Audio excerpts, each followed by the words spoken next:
Hello, my absolutely brilliant and beautiful astrology soulmates, and welcome back to the channel. It's me, Stormy Grace. And in this video, we are going to talk about the upcoming full moon that is happening at 18 degrees of Capricorn. And this is going to be happening for us July 10th. So first things first, out of the gate, please make sure that you have your own individual chart so that you can see exactly where this transit is happening for you in your particular chart. Now, if you don't have a chart, you can click in my description box down below and get one for me. You can go to Cafe Astrology, astro.com, get a free version, whatever is right for you. But you want to make sure that you have your chart because your astrology is the best astrology.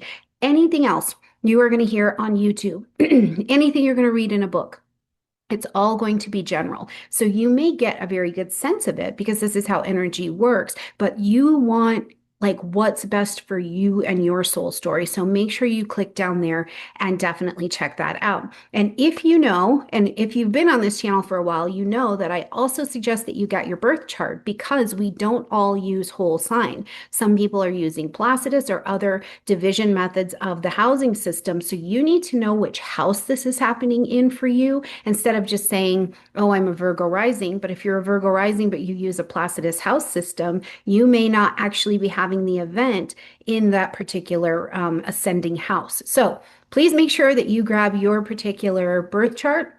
And also at the end of this video, if you don't know how to already find where this transit is at in your chart, I've got a video all sorted out to make sure that we are all on the same page. There are going to be timestamps in the description box of this video as well, breaking down the different sections of this lunation as far as my explanation of the aspects and the lunar family. So you can click down there in case there's something specific that you wanted to hear, okay?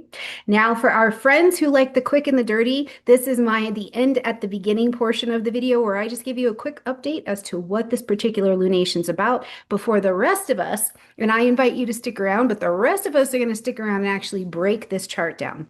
Now, coming up July 10th, we've got this full moon happening at 18 degrees of Capricorn, and it is a lunation. It is an illumination of everything in the sky because when the moon is full, you can see everything in the room. It highlights our polarities, my needs versus my wants.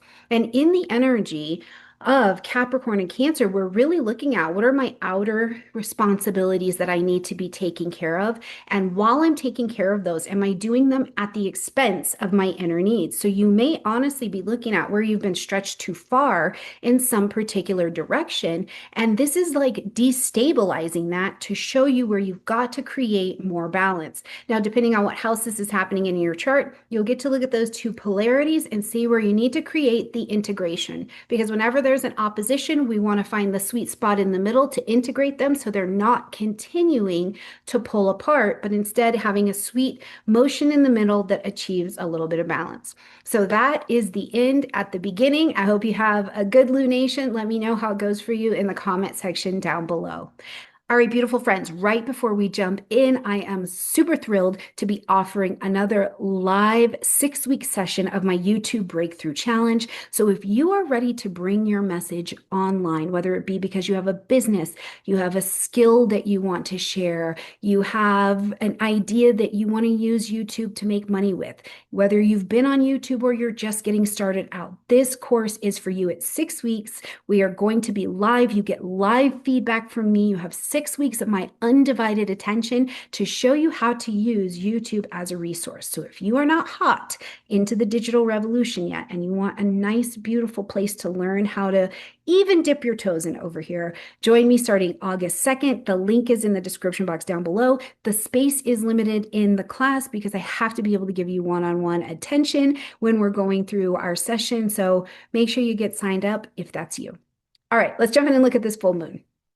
All right, for the rest of us, friends, let's get in here and talk more deeply and break this lunation down. And of course, you'll have everything on the screen. Now, Capricorn, as we experience this energy, it's about mastery, it's about commitment, it's about responsibility.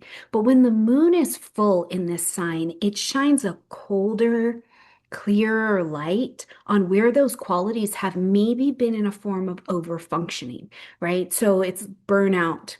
It's fatigue. I'm chasing someone else's definition of what it is to be successful. Now, this moon also opposes that sun in Cancer. So it draws this really fine line on the Capricorn Cancer axes of the division line between our outer worlds and our inner worlds. And it asks the question about how do I feel about what I do? Or when I do this, how does this make me feel, right? It's shining this light back and forth. And the question, I think, when we boil it down is, am I living in alignment with what truly matters the most to me at this particular time?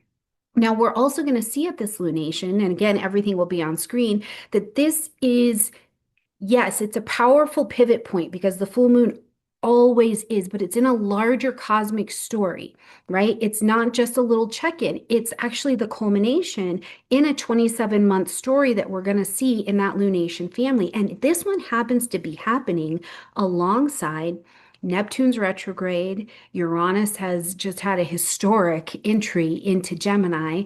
Pluto is retrograde, restructuring all sorts of things about society in that Aquarian energy. So big things are shifting in your story. So let's explore how exactly that's coming out. Oh, and this moon, the Capricorn moon, I think that it's also a little bit of a pressure relief on anything that's been performative, because we often associate, though Capricorn is in a feminine sign, because it is in there under that guidance of Saturn, I think we often associate it with a really hard, more masculine energy. And I don't care for that. It's a feminine energy because at its core, when I think we can see the wisdom of the structured femininity, we see the wise elder, right? We see that wise elder, the one who remembers. It's the one who sees far beyond the present moment because she holds the past and the future inside of her. So I just want to be able to say that as well, because oftentimes, and if you've been around the channel, you know that this is my favorite, like character to go to. But when I think of Capricorn and I think of the vibration of what it recommends or represents, excuse me, the grandmother from Moana. So if you haven't seen Moana, I'll put a clip link in the description box down below as well. But that grandmother is Capricorn energy, right? She's the one who is dancing to the rhythm, but it's the rhythm of something ancient.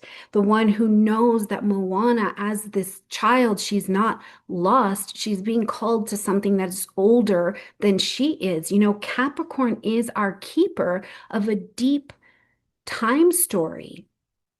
I think that Capricorn, in its deeper vibration, is not here to be in control, to control the future, to control the moment. It's about being prepared and preparing the ones who are going to carry the story next, you know? So I would just like to offer this for you as an invitation as you think and feel and move more deeply with this lunation and the way it's showing up in your chart, that maybe the Capricorn area of your chart is saying, yeah, maybe I've been carrying something that's older than me and it's too heavy, you know, like it's been passed down to me, but it's not passed down to keep you under the weight of it, but passed down enough so that you remember it, so that when you see it's time to pivot and let it go, you can. Because legacy doesn't come from necessarily having to repeat the past, but remembering it so well that when it's breaking down and it's time to pivot, you can do that. And I think that this full moon and the lunar family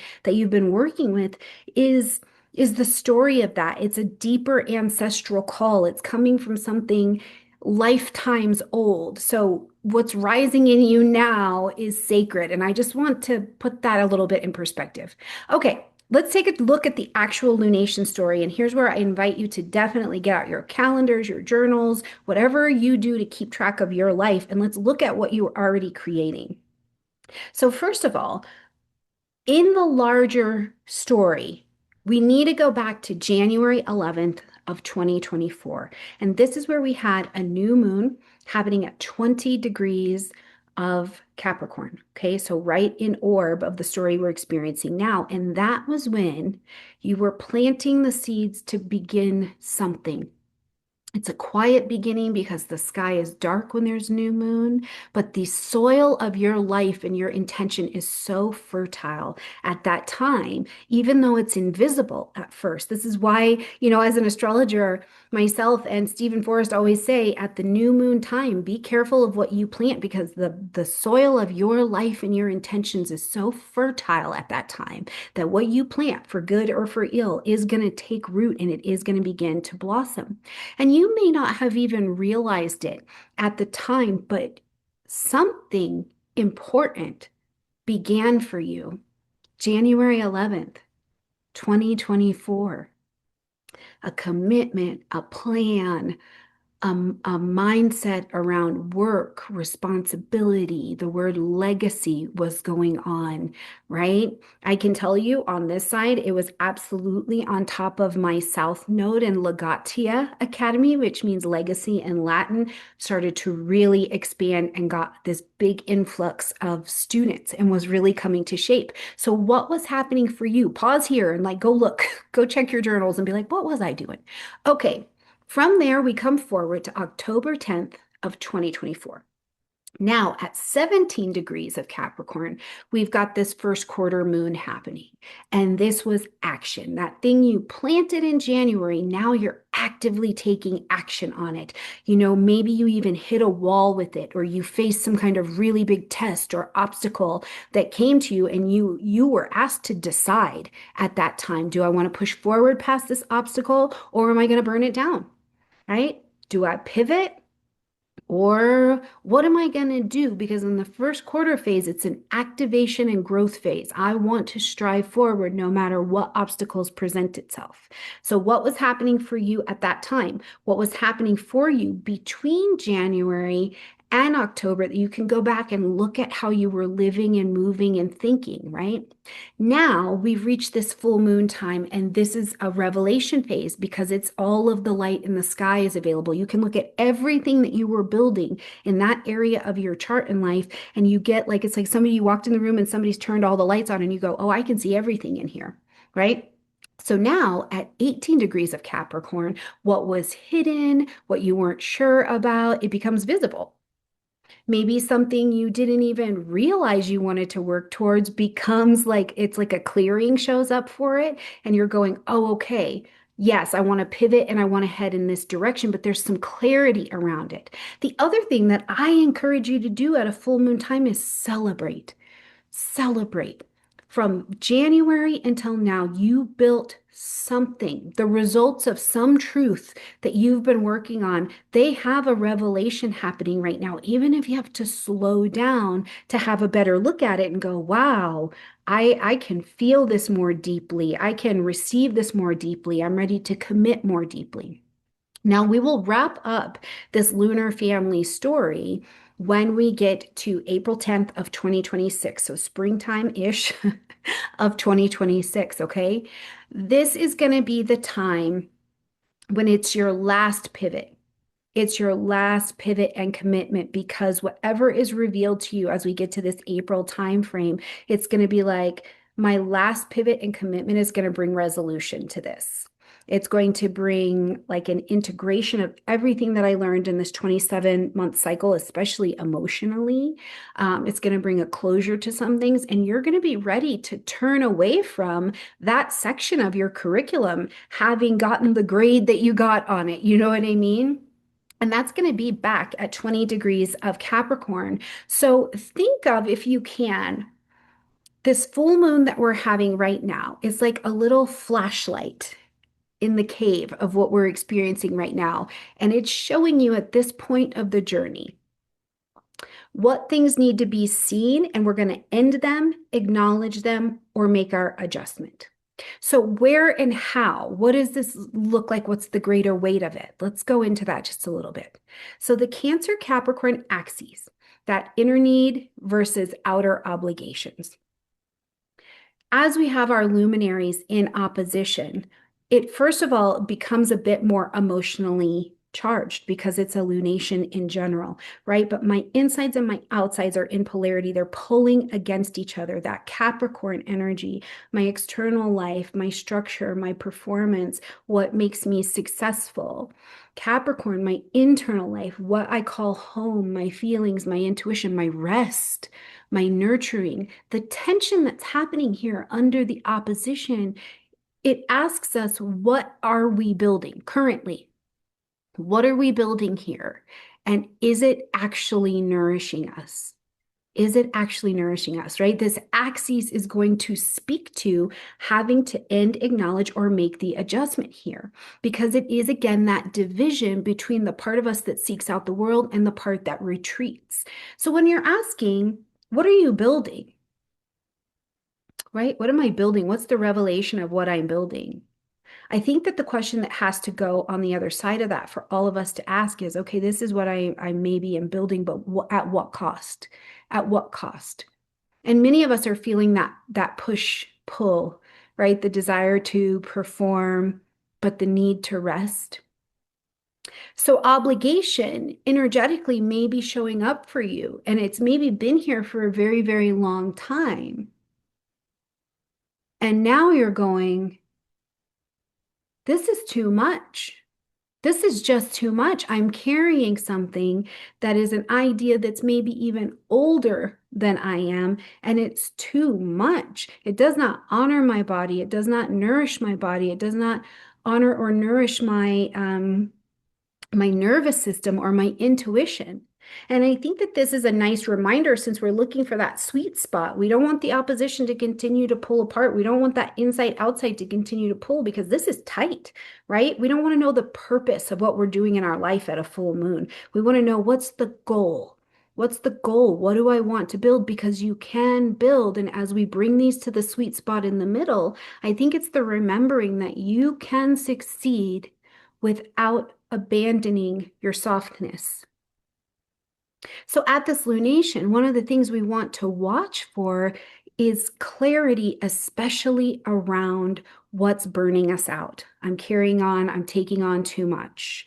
Family obligation, where we maybe need to install or firm up some boundaries. If something is too heavy, this moon will reveal it. And this is where we work with the energy, not against it. If something needs to be reclaimed, that sun is motivated in Cancer. So it's gonna empower it to reclaim it. And a lot of the reclamation is gonna be around softness. Now let's see the rest of the players that are helping speak this into reality. So first of all, when we look at the chart here, we can see that we've got the full moon plus the nodes. And this is this amazing earth water current that is coming alive here, because we've got the moon in a trine to that south node in earthy Virgo, and in a sextile to this beautiful Pisces energy, right? That's where I say, is I feel like I just get this vibration of an earth water current, in the way that that can be healing to help us at this moon with what's illuminated, make some decisions. Let's break this down.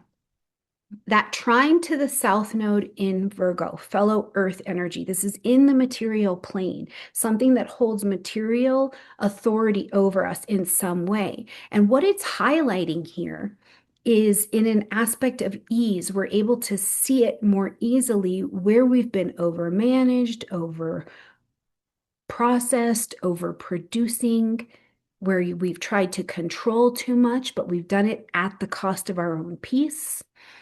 Something here in this aspect with a lot more ease. There's a doorway to walk through. Something here needs to be completed.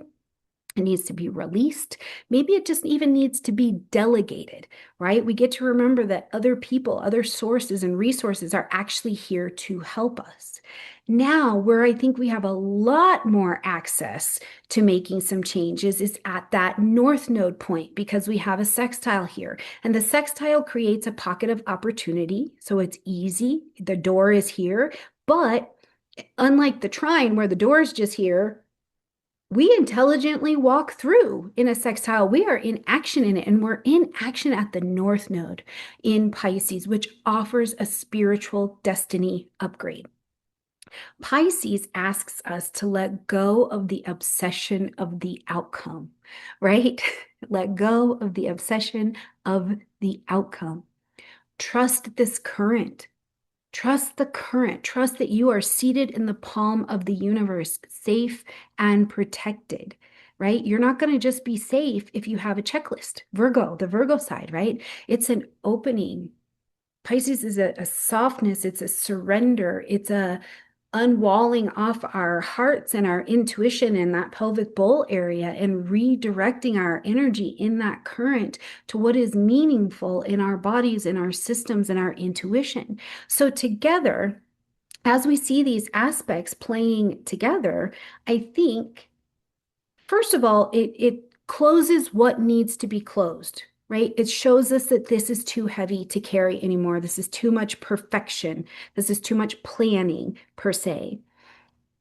But in the way of the trine, it allows us to do it where we have grace with ourselves while we are undoing what needs to be undone. And I think it reminds us here as well that sometimes the most productive thing that we can do is play, rest, and trust. That is where true creativity comes from.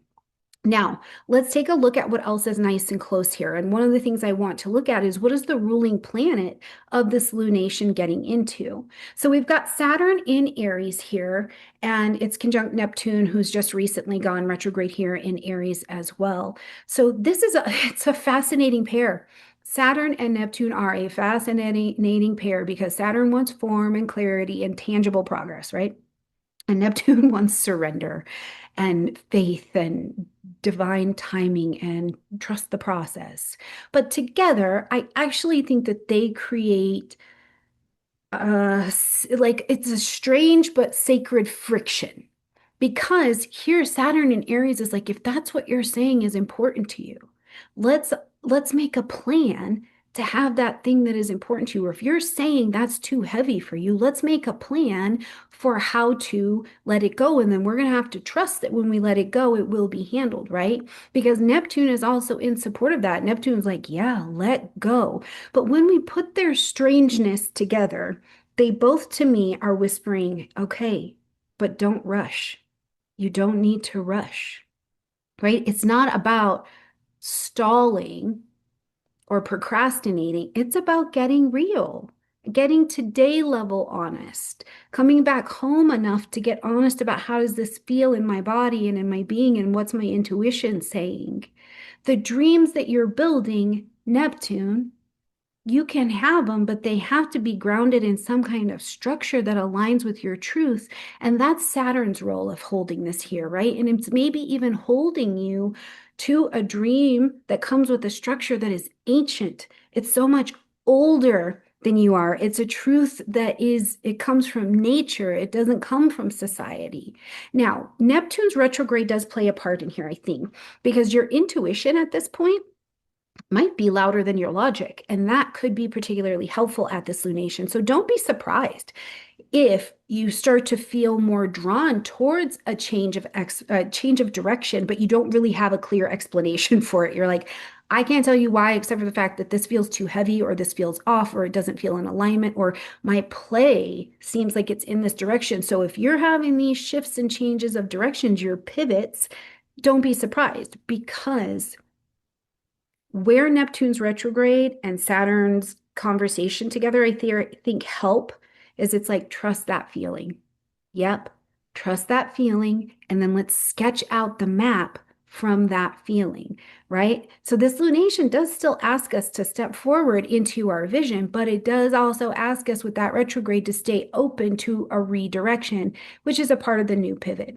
Now, we have got Uranus fresh into Gemini, trining Pluto in Aquarius. So we've got an air trine, but Pluto's also retrograde at this time. So for the first time in decades, Uranus is in Gemini, and in this trine to Pluto, they're the outer planets, first of all. And I teach them as professor planets. If you're in my school, you know we talk about the professor planets because they set the syllabus for what we are all going to learn, right? They signal that there is a tectonic shift coming in how we think, how we communicate, how we evolve. This is an air trine. Uranus is electric. Where we've had stuck thoughts or old beliefs, it is coming. It is giving a jolt to our nervous systems, which pushes us to speak, pushes us to write, pushes us to ask questions, pushes us to innovate. And Pluto's in Aquarius saying, let's rebuild collectively.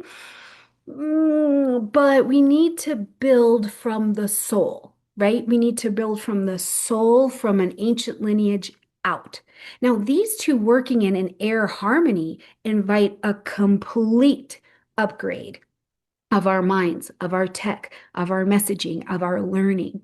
And the full moon, at the time that these two are in conversation, might be highlighting for you questions around your role in the world, your role in your household, your role in certainly the digital revolution, right? The Industrial Revolution, we have wiped that out. We are in the digital revolution. So it's not like you're just going to be showing up online or out in the collective. It's like you're not just a user of a platform. You're not just a user of the library anymore. You're actually a messenger. You're actually a participant. Your story, your insight, your humanity. These are things that in these social spaces, they're needed now, and you're being called to bring them out. So I talked about this in the Uranus and Gemini video, that the world is very, very, very noisy. But at this lunation, especially with Uranus and Gemini, that's why your wisdom will matter more than ever. So as you're stepping into that at this lunation, it's not going to be by shouting louder. It's that this lunation can help you get clearer. You're getting very real about what I'm producing or going toward externally, and how does that align with me internally. So now you're clearer, you're realer, you're more aligned. You know, Saturn ruled lunations, help us speak with a little bass in our voice. It puts a little skin on the bone. When we interact with Saturnian things, typically they hurt, they stretch us, they grow us, they take us to that next place that is ancient, that is mature, that carries a lineage and a legacy in us with what we do, right? It's the place where we say, what I do matters. So do I feel good about what I do? Do I feel in alignment with what I do? So there's a lot happening at this lunation, but I think that just like the mountain goat, this is your mountaintop moment. It can be, right? Take a look back. What were you doing at the dates that I've laid out? Take a little bit of stock. Name into your life for this lunation what is complete.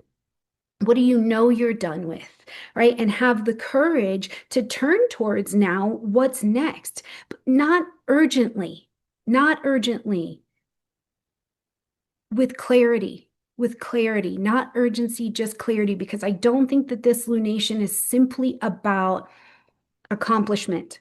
I do think that the accomplishment of this lunation is a clearer alignment. What are you building? Why does that matter to you? Who is it for? And at what cost are you building or creating this thing? You know, if you're suffering under the weight of it, this lunation may be asking you to lead yourself first, to take responsibility for what you're carrying and what you need to put down. But then to trust that when you release it, you release that old thing, the space is going to actually be made for something that is truthful, it is playful, and it is right for you. Okay. All right, my absolutely beautiful friends. I hope you stay rooted. I hope you stay real.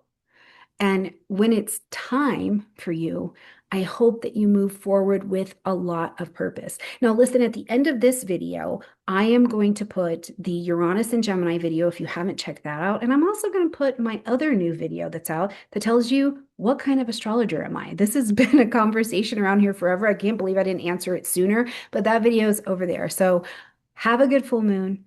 I love you, and I will see you in our next video.